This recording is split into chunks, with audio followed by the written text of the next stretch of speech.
Come thou fount of every blessing, tune my heart to sing thy grace. Streams of mercy never ceasing, call for songs of loudest praise. Teach me some melodious sonnet sung by flaming tongues above. Praise his name, I'm fixed upon it, the name of God's redeeming love. Welkom terug by ons 10 dae van gebed met die tema ontketen. Ons is vandag by dag 4 met die titel Kom nederig by mekaar in die gesindheid van Jesus. In 'n klein dorpie was daar 'n groep boere wat al lande voorberei het vir plant. Een oggend het 'n boer met die naam van Herman 'n groot rots reg in die middel van sy land ontdek. Dit was te swaar om te skuif, maar hy het geweet, as dit daar bly, sou dit sy plantseisoen belemmer. Vasberade het Herman probeer om die rots alleen te stoot. Hy het gesukkel en gesweet en selfs 'n houthefboom gebruik, maar die rots wou nie beweeg nie. Uitgeput het hy mismoedig gaan sit. Na 'n ruk het Dan daar verbygeloop. Hy het Herman sien sukkel en gesê, "Laat ek jou help." Saam het hulle gestoot, maar die rots het net effens geskuif. Toe kom Robert by hulle aansluit. Hy het nog 'n hefboom gegryp en by hulle aangesluit. Met 3 mense wat stoot, het die rots 'n paar sentimeters gerol. Uiteindelik het die res van die boere van die dorp opgedaag. Sommige het gestoot, ander het toue getrek en 'n paar het om die basis van die rots losgemaak. Binne minute was die massiewe rots uit die land gerol. Herman het na sy vriende gekyk en gesê, "Wat ek nie alleen kon doen nie, het ons saam bereik." Eenheid het die onmoontlike moontlik gemaak.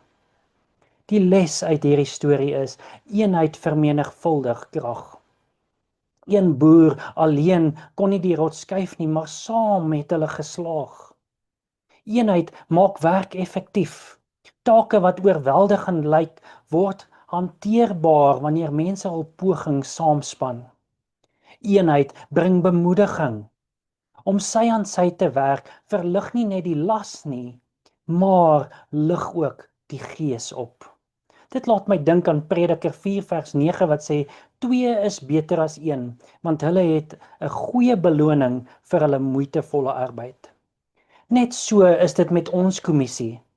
As ons kyk na hierdie wêreld en hoe groot die werk is om die evangelie die hele wêreld in te vat. As ons alleen daarna kyk, lyk dit vir ons onmoontlik. Maar as ons as 'n eenheid, as 'n kerk saam staan, kan ons dit doen. Kom ons bid saam. Ons almagtige hemelse Vader, wat 'n voorreg is dit nie weer eens om hier by mekaar te kom nie. Heer, ons bid dat U Heilige Gees hier by met ons sal wees. Help ons om die lesse te sien wat ons uit vandag se studie uit gaan leer. Heer, leer ons uit U woord uit, want U woord is waarheid, is ons gebed in Jesus naam. Amen. Ons fokus teksverse kom vandag uit Handelinge 1 vers 12 tot 14. Daarop draai hulle om na Jerusalem, van die berg af wat genoem word Olyfberg, wat naby Jerusalem is, 'n Sabbatsreis ver. Nadat Jesus opgevaar het hemel toe en die disippels se harte gevul was met geluk en hoop, het hulle 'n Sabbatsreis ver geloop na Jerusalem. Maar hoe ver is 'n Sabbatsreis? Hierdie afstand word deur Josephus gemeet as 5 tot 6 stadia, ongeveer 2/3 van 'n myl of 1 kilometer in Suid-Afrikaanse terme. Dit wil sê dat die disippels tyd gehad het om te bepeins oor wat so pas gebeur het en met mekaar kon gesels oor die hoop wat Jesus en die engele vir hulle gegee het oor Jesus se wederkoms en hulle sending om die evangelie boodskap die wêreld in te verkondig. Handelinge 1:13 sê, en toe hulle daar kom, gaan hulle na die bovertrek waar hulle gewoond was om te vertoef, naamlik Petrus en Jakobus en Johannes en Andreas, Filippus en Thomas, Bartolomeus en Matteus, Jakobus die seun van Alfeus en Simon die ywerhaar en Judas die seun van Jakobus. In teenstelling met die kruisiging waar die disippels elkeen in hulle eie rigting gegaan het en sommige soos Petrus en Johannes selfs besluit het om terug te keer na hulle ou okkupasie en gaan visvang, het die disippels na die opvaardiging besluit om bymekaar te kom in die bovertrek van die huis waar hulle altyd ontmoet het. Handelinge 1:14 sê, hulle almal het eendragtig volhard in gebed en smeking. Saam het met 'n aantal vroue en Maria, die moeder van Jesus en sy broers, het eendragtig volhard. Inteendeel, hier in hoofstuk 2 vers 46 het eendragtig volhard. Wat 'n kontras met die mededingende gees wat tydens die laaste avondmaal getoon is. Hoe anders was hierdie wagtydperk in sy kalm plegtige vreugde. Hier is die begin van die ooreenkoms wat 'n paar dae later sulke dinamiese resultate opgelewer het. Maar daar is 'n vraag. In die lys van die mense wat in die bovertrek was, wie verras jou die meeste? Onthou, daar was die 11 disippels, 'n paar vroue saam met Maria en Jesus se moeder en sy broers. Wie verras jou die meeste in hierdie lys? Die wie my die meeste opval, is Jesus se broers. Hier bevind ons Jesus se broers ook in die bokkamer eendragtig saam met die disippels. Dit is sy familie wat in Markus 3:21 gesê het, hy is buite sy sinne. Dit is dieselfde broers wat hom nie in hom wou glo het in Johannes 7 vers 5 nie. Maar ons moet ons broers sien in die lig van Romeine 3 vers 23. Want almal het gesondig en dit ontbreek hulle aan die heerlikheid van God. Hierdie teksvers sluit ons almal in. Al Jesus se disippels het kort gekom. Hulle het almal Jesus misverstaan. Sommige het hom selfs verloon, maar toe die waarheid aan hulle openbaar is, toe die Heilige Gees in hulle harte gewerk het, toe die woord in hulle harte gebrand het, het hulle eendragtig bymekaar gekom. Handelinge 1:14 bevat 'n uitstekende formule vir effektiewe gebed. Die versoek, hulle het gebid. Die volharding, hulle het aangehou bid. Die eensgesindheid, hulle het eendragtig gebid. In Handelinge van die Apostels bladsy 36 staan daar geskrywe: Terwyl die disippels op die vervulling van die belofte gewag het, het hulle harte in opregte berou verootmoedig en hulle ongeloof bely. Toe hulle die woorde wat Christus voor sy dood gespreek het in herinnering roep, het hulle die betekenis daarvan beter verstaan. Waarhede waarvan hulle reeds vergeet het, is weer na vore gebring en hulle het dit aan mekaar herhaal. Hulle het hulself verwyd omdat hulle die Heiland misverstaan het. Die een toneel van sy wonderlike lewe na die ander het soos 'n optog voor hulle geestesoog verbygetrek. Terwyl hulle oor sy rein heilige lewe bepeins het, het hulle gevoel dat geen inspanning te swaar en geen opoffering te groot sou wees, as hulle maar net in hulle lewens van die lieflikheid van Christus se karakter kon getuig nie. Ag, as hulle net die afgelope 3 jaar kon oorleef het, so het hulle gedink, hoe anders sou hulle opgetree het. As hulle die Here tog net weer kon sien, hoe anders sou hulle streef om aan hom te wys hoe lief hulle hom het en hoe opreg bedroef hulle was omdat hulle hom ooit deur woord of deur ongelowige daad leed aangedoen het. Maar die gedagte dat hy hulle dit vergewe het, het hulle getroos. En hulle het hulle voorgeneem dat hulle sover dit moontlik was vir hulle ongeloof sou vergoed deur hom moedig voor die wêreld te bely. Die Handelinge van die Apostels, bladsy 36. Net soos die disippels het ons ook soms berou oor hoe ons in die verlede opgetree het. Miskien moet ons die gedagte nader aan die huis bring. Het jy berou oor hoe jy 2025 opgetree het? Of hoe jy 2025 geleef het? Miskien het jy nie genoeg tyd saam met God spandeer nie. Miskien het jy besef dat jou prioriteite nie Jesus se prioriteite was nie. Miskien besef jy nou dat jy meer kon doen ten behoewe van die evangelie boodskap. Sou jy graag 2026 beter, meer missie en visie georiënteerd wou aanpak? So wat moet ons gesindheid dan wees in 2026?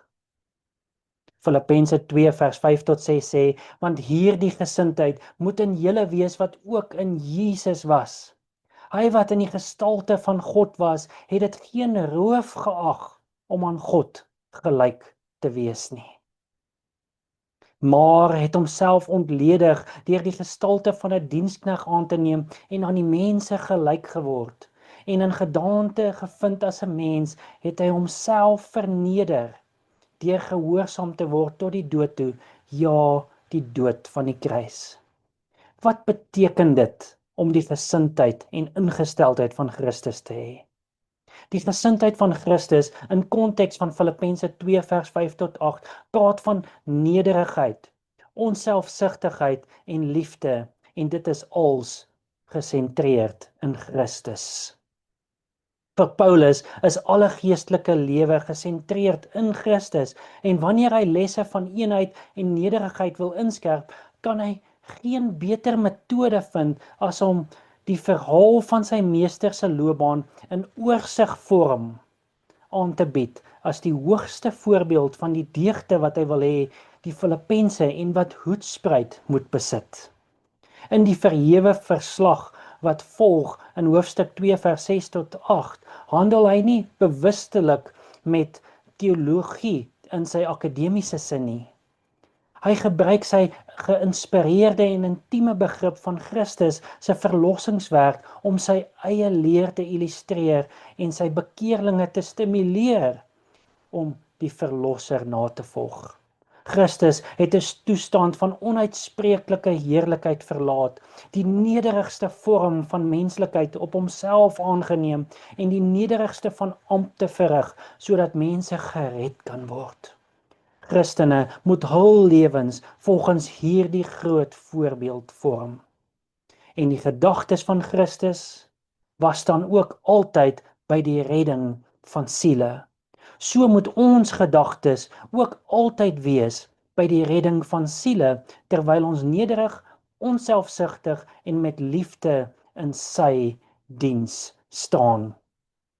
Hierdie dae van voorbereiding was dae van diepgaande selfondersoek. Die disippels het hulle geestelike nood gevoel en tot die Here geroep om die heilige salwing wat hulle geskik sou maak vir die siele reddingswerk. Hulle het nie net vir hulle self 'n seën afgesmeek nie. Die las om siele te red het swaar op hulle gerus. Hulle het besef dat die evangelie aan die wêreld verkondig moes word en hulle het die krag opgeëis wat Christus beloof het. Besef jy altyd dat die las van sieleredding op jou berus? Besef jy dat dit ons primêre doel as kerk is om die evangelie aan Hoedspruit en aan die wêreld te verkondig? Ons preek en bid baie oor die uitstorting van die Heilige Gees, maar wat wil jy met die uitstorting van die Heilige Gees maak? Dink jy die uitstorting van die Heilige Gees gaan jou aanmoediging gee om die evangelie te verkondig? Op wie gaan die laatreëns uitgestort word, is die vraag. Die groot uitstorting van die Gees van God, wat die hele aarde met sy heerlikheid verlig, sal nie kom totdat ons 'n verligte volk het wat deur ondervinding weet wat dit beteken om arbeiders saam met God te wees nie. Wanneer die kerke lewende, werkende kerke word, sal die Heilige Gees gegee word in antwoord op hul opregte versoek. dan sal die vensters van die hemel oopgemaak word vir die buie van die laatreën. Maar selfs voor die uitstorting van die laatreëns is ons nie alleen nie. Jesus het in Johannes 17 vir my en vir jou gebid. Johannes 17:20-23 sê, maar ek bid nie vir hulle alleen nie, maar ook vir die wat deur hulle woord in my sal glo. Dat almal een mag wees, net soos U, Vader, in my en ek in U, dat hulle ook in ons een mag wees, sodat die wêreld kan glo dat U my gestuur het.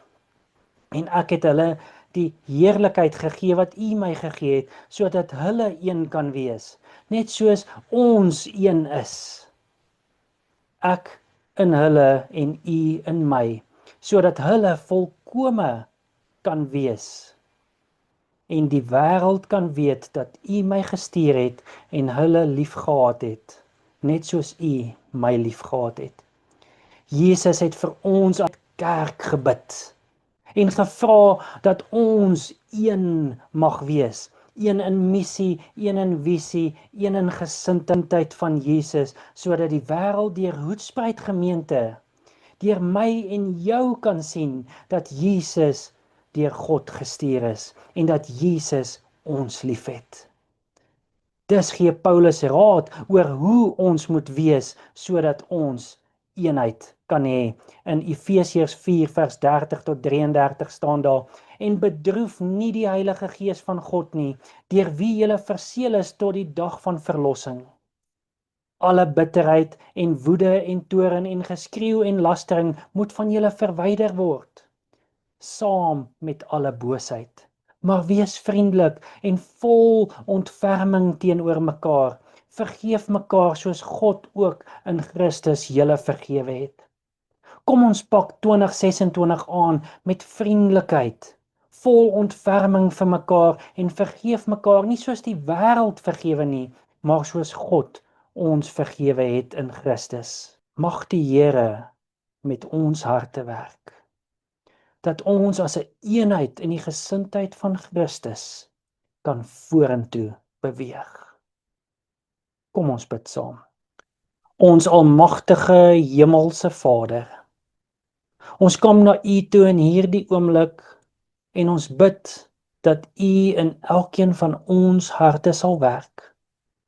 Ons bid dat niks in die pad sal staan van hoe ons familie, vriende en gemeente waardeer en koester nie. Ons bid vir die gesindheid en ingesteldheid van Jesus Christus. Ons bid vir die nederigheid van Jesus in ons interaksies met elke persoon in ons families, met elke persoon in ons vriendekring, met elke persoon in ons kerkfamilie.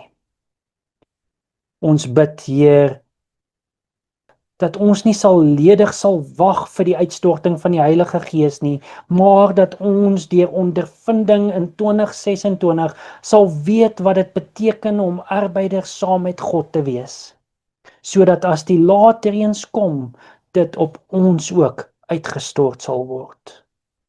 Here, dankie dat ons as 'n gemeente kan saam bid. Dankie vir hierdie geleentheid van die 10 dae van gebed, wat ons lewens kan toewy aan U vir 2026. Raak ons aan, Here. Transformeer ons, dat ons doel sal volstaan, is ons gebed in Jesus naam. Amen.